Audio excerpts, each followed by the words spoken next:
ایک سوال ہے میرا سارے مولویوں سے، بھارت کے مولویوں سے،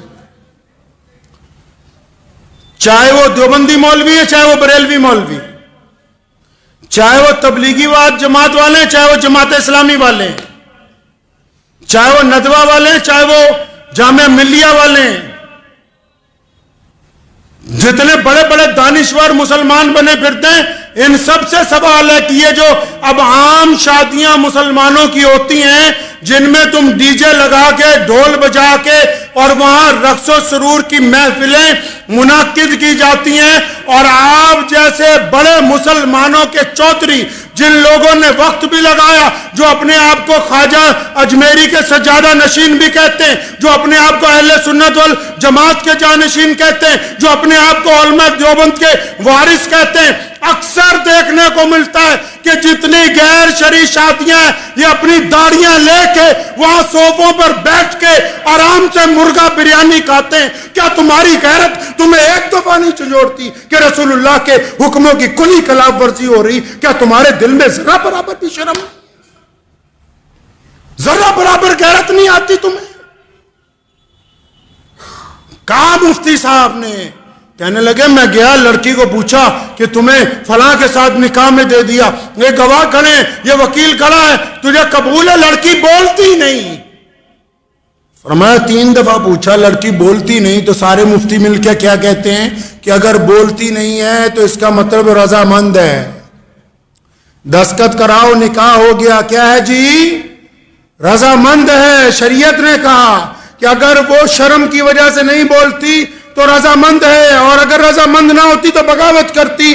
تو میں ان سے پوچھتا ہوں، تمام لوگوں سے، سارے دینداروں سے، کہ تم جن مجلسوں میں اب جا کے بیٹھتے ہو جہاں گانے چل رہے ہیں، سامنے ڈی جے لگا ہوا ہے، ڈھول بجا کے بارات آ رہی ہے، تمہارے چہرے پہ ناگواری بھی نہیں ہے، تو اس کا مطلب تم رضامند ہو ان کے ساتھ۔ اور اگر تم ان کے ساتھ رضامند ہو تو اللہ اور اس کے رسول کی رضامندی تمہارے ساتھ نہیں آ سکتی۔ اگر غیرت مند ہو تو اگر روک نہیں سکتے، فرمایا ایمان کے 3 درجے، اپنے دل میں برا مانو، تمہارے چہرے پہ تو ذرہ برابر بھی شرمندگی کا احساس نہیں کہ ڈھول بجا کے بارات آ رہی ہے، تم اس مجلس کو چھوڑنے کے لیے تیار نہیں۔ ان چودھریوں کی وجہ سے کہ یہ چندہ نہیں دیں گے، کیا ان کے بل پر مسجدیں اور مدرسے چل رہے ہیں؟ جو گنڈا کرتی اسلام کے نام پر شادیوں میں کرتے ہو، تم ان سے ڈرتے ہو؟ رزق کا وعدہ اللہ نے کیا ہے، انہوں نے نہیں کر رکھا۔ 3 درجے ایمان کے، فرمایا اگر کوئی چیز بری لگے تو دل میں برا مانو، اگر طاقت ہے تو زبان سے کہو، اگر ہاتھ سے روک سکتے ہو تو وہ اول ترین درجہ ہے۔ تو یہ جتنے آپ میں یہ جو بات آج ممبر پہ بیٹھ کے کہہ رہا ہوں، روزانہ پورے ملک میں شادیاں ہو رہی، اور جتنے سرمایہ داروں کی شادیاں جا کے دیکھ لو، یہ جتنے کٹھ ملا ہیں یہ ان کے نکاح بھی پڑھا رہے، ان کی بریانیاں بھی کھا رہے، ان کے قورمے بھی کھا رہے۔ اگر تم قوم کی نگہبانی نہیں کرو گے تو یاد رکھو تمہاری حیثیت گڈریے کی ہے۔ اگر ایک بھی کوئی ریوڑ میں سے کوئی چیز ضائع ہو گئی تو گڈریے کو مالک پوچھتا ہے، اللہ تعالیٰ نے ان کو چھوڑ دینا ہے، تمہارا گریبان پکڑ لینا ہے۔ کوئی ضرورت نہیں ایسا نکاح پڑھانے کی جہاں ڈھول بجتے ہوں، کوئی ضرورت نہیں ایسے شادی کے اندر جانے کی جنہوں نے ڈی جے لگا کے رکھے ہوں، جو ناچ کے ڈھول بجا کے آ رہے ہوں، ان کے ساتھ شہر کا قاضی چل رہا ہو، شرم کے ڈوب مرنے کا مقام ہے ان لوگوں کے لیے۔ اتنی بھی غیرت زندہ نہیں رہی، اتنی بھی شرم و حیا زندہ نہیں رہی۔ کس بات کی دولت ہے؟ یہ یاد رکھو، دین محمد الرسول اللہ کا ہے۔ کس کا دین ہے جی؟ محمد الرسول اللہ کا دین ہے، اور یہ دین قیامت تک زندہ رہے گا۔ یہ کسی سرمایہ دار کا دین نہیں ہے، یہ کسی بہت بڑے چودھری کا دین نہیں ہے۔ دنیا کی کوئی طاقت اس دین کو سرنگوں نہیں کر سکتی۔ اس لیے پلٹیے اپنے رب کی طرف، اور آپ بھی سنیے جتنے عام مسلمان ہیں، اگر کسی شادی میں ناچ گانا ہو رہا ہے مسلمان کی، اور شراب پی کے کوئی آ رہا ہے، ڈھول بجا کے بارات آ رہی ہے، آپ اگر اس میں شامل ہیں تو آپ گنہگار ہیں۔ میں فتوے نہیں اکثر دیتا، لیکن یہ مسئلہ آپ کو اس لیے بتا رہا ہوں کہ رسول اللہ صلی اللہ علیہ وسلم کو یہ بات پسند نہیں ہے۔ رسول اللہ نے سادگی سے نکاح کا حکم دیا۔ عبد الرحمن بن عوف جلیل القدر صاحب، یہ اربوں پتی آدمی، رسول اللہ نے فجر میں پوچھا عبد الرحمن یہ کپڑوں پہ لال رنگ کا داغ لگا، فرمایا یا رسول اللہ رات میرا نکاح ہوا تھا تو مہندی لگ گئی تھوڑی سی۔ کچھ نہیں کہا رسول اللہ نے کہ ہمیں نہیں بلایا، فلاں کو نہیں بلایا، تو رسموں میں پڑ گئے جی فلانے بھائی کو لے آؤ، فلانے چاچے کو لے آؤ، ماسڑ کو لے آؤ، یہ لے آؤ، وہ لے آؤ، اور یہ جو چھپ چھپ کے تمہاری اولادیں زنا کر رہی ہیں کبھی ان کی طرف بھی دیکھو، ان کی طرف بھی دیکھو، خدا کے واسطے ان تمام رسموں کو چھوڑ دیجئے، اور اس جذبے کے ساتھ چھوڑنا کہ ہم مسلمان ہیں انشاءاللہ تعالیٰ ہم اس غلط کام میں ساتھ نہیں دیں گے، کریں گے جی انشاءاللہ۔ ان مولویوں کو نہیں، باقی لوگ بھی، اگر کوئی چودھری اپنے بل پہ، اس کی اولاد اپنے بل پہ باجا بجوانا چاہتی ہو تو بجانے دو، اس کا نکاح پڑھانے کی ضرورت نہیں ہے جب تک توبہ کر کے اللہ اور اس کے رسول صلی اللہ علیہ وسلم کی رضا نہ حاصل کر لے۔ میں چیلنج کے ساتھ کہنے لگا ہوں یہ بات، آپ بھی نوٹ کر لیجئے، پورے اسلام میں، پورے قرآن میں، پوری احادیث کی تمام کتابوں میں جہیز نام کی لعنت کا لفظ ہے ہی نہیں۔ محمد رسول اللہ نے اپنی بیٹی کو جہیز دیا نہیں۔ آپ کس طرح سیرت کو پڑھتے ہیں؟ مولا علی رضی اللہ تعالیٰ عنہ آئے نبی علیہ السلام کے پاس، شہزادی کا ہاتھ مانگا، تیاری کر لی گئی نکاح کی، پھر بلایا علی آؤ، کچھ ہے تمہارے پاس؟ وہ فقراء صحابہ میں سے تھے، مولا علی رضی اللہ تعالیٰ عنہ فقراء صحابہ میں سے تھے۔ پوچھا ہے کچھ آپ کے پاس؟ یا رسول اللہ کچھ نہیں۔ کچھ تو ہوگا علی؟ یا رسول اللہ کچھ بھی نہیں میرے پاس۔ اچھا وہ ایک زرہ تھی نا جنگ میں جو جیکٹ پہن کے لڑائی لڑی جاتی ہے لوہے کی، وہ زرہ ہے نا ایک؟ ہاں یا رسول اللہ وہ زرہ ہے۔ فرمایا لے آؤ، وہ زرہ آ گئی، فرمایا اس کو بازار میں بیچ کے آؤ۔ سنو، جو مولوی یا دیندار لوگ یہ جنہوں نے بات بنائی خوشی سے جہیز کی، اگر جہیز دینا ہوتا تو پیارے پیغمبر محمد رسول اللہ صلی اللہ علیہ وسلم اپنی بیٹی کو دیتے، اور پھر جیسا وہ جہیز دیتے قیامت تک کوئی دے نہیں سکتا تھا، کوئی دے نہیں سکتا۔ آپ کو پتا ہے یہ بات؟ امیہ اسلام کا دشمن، عتبہ اسلام کا دشمن، ابو لہب اسلام کا دشمن، عبداللہ بن جدان اسلام کا دشمن، ان کے پاس ایک بندہ پہنچا کہ ہمارے ابو جہل نے پیسے مار لیے، انہوں نے محمد رسول اللہ کی طرف اشارہ کیا، وہاں جاؤ وہ دلوا دیں گے۔ ان دشمنوں کا بھی ایمان ہے کہ رسول اللہ کے دروازے پر کوئی جائے تو خالی واپس آ نہیں سکتا، اور رسول اللہ نے دلوائے، پھر نبی علیہ السلام نے اس کو دلوائے پیسے، اور خود پیارے پیغمبر نے کہا، عائشہ رضی اللہ تعالیٰ عنہ ہماری ماں کو کہا، فرمایا اگر میں چاہوں میرے رب مجھے اتنی قدرت دیتا ہے، اگر میں یہ چاہوں کہ دولت اگر میرے ساتھ آ جائے تو فرمایا یہ جو پہاڑ ہے نا جب میں چلوں تو یہ سونے اور چاندی کے بن کے میرے ساتھ چلا کریں، جہاں جتنی ضرورت ہو اتنا خرچ دیا جائے گا۔ کون کہتا ہے جہیز دیا؟ کس کتاب میں لکھا ہے؟ ایک پیسہ محمد رسول اللہ نے نہیں لگایا۔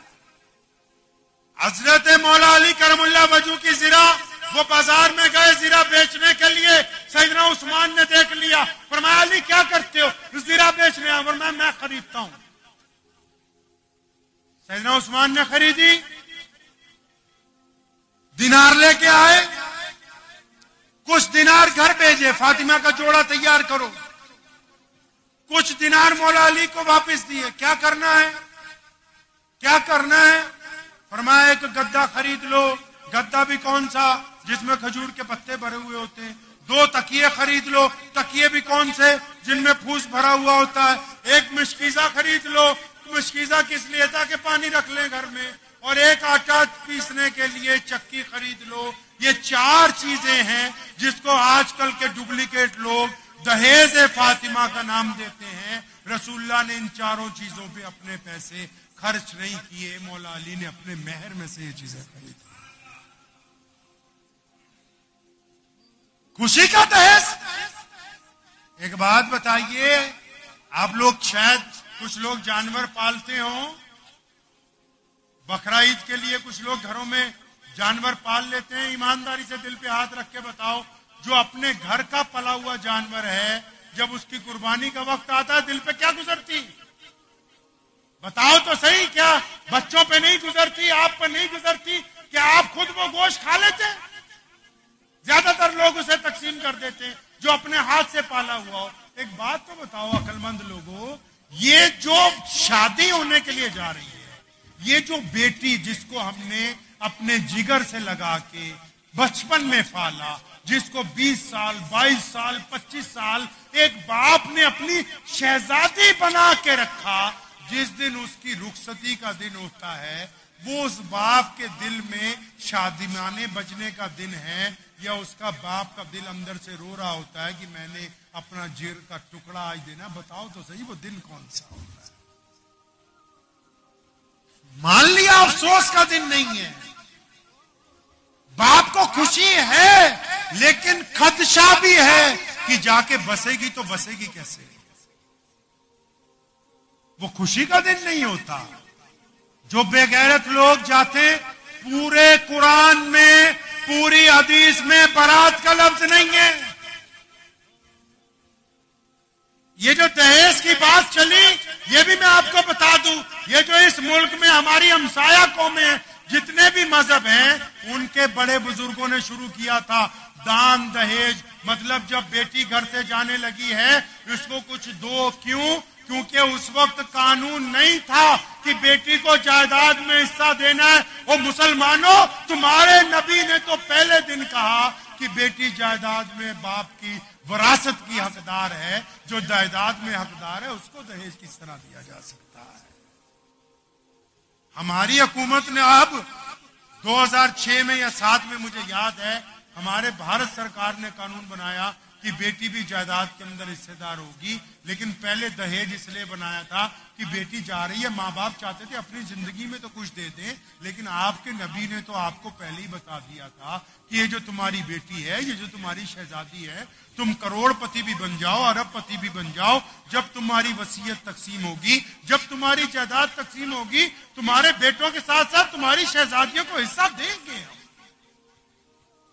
اچھا ایک بات بتاؤ، جب بارات جاتی ہے، آپ کو اگر اس پنڈال میں یہ پہچاننا ہو کہ بیٹی کا باپ کون ہے اور بھائی کون ہے، تو جن کے چہرے سب سے زیادہ اترے ہوئے ہوں، جن کے چہرے پر سب سے زیادہ فکر ہو، جو سب سے زیادہ پریشان نظر آتے ہوں، بس وہی لڑکی کے ماں باپ ہیں، وہی لڑکی کے بھائی بہن ہیں۔ ارے بدبخت انسانوں، جن لوگوں کے دلوں پر چھریاں چل رہی ہیں، وہاں اپنے 4 روپے کے چھوارے لے جا کے ان کا قورمہ بریانی کھاتے ہو، شرم نہیں آتی؟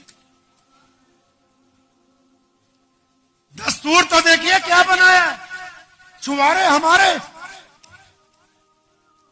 دستور دیکھیے کیا بنایا انہوں نے،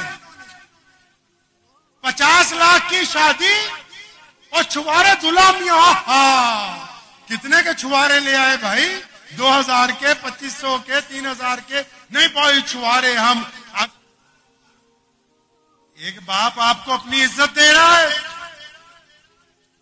ایک باپ آپ کو اپنی عزت، کہ جس کی بیٹی کی طرف اگر کوئی 2 منٹ دیکھ لے وہ گوارا نہ کرے اور اس سے لڑنے کے لیے پہنچ جائے، اس ناز و ناز میں پلی ہوئی اس بیٹی کو آپ کے حوالے کر رہا ہے، اور آپ اس عزت کا یہ فائدہ اٹھا رہے ہیں کہ اسی باپ کے سامنے جب اس کا دل زخمی ہے کہ میں نے اپنے جگر کے ٹکڑے کو اجنبی لوگوں میں بھیجنا ہے، وہاں جا کے کیسا وتیرا ہوگا، اس کا گزر کیسے ہوگا، اس کا معاملہ اچھا ہوگا کہ نہیں ہوگا، اولاد اس کو ملے گی یا نہیں ملے گی، اس کو 200 فکرے لائق ہیں۔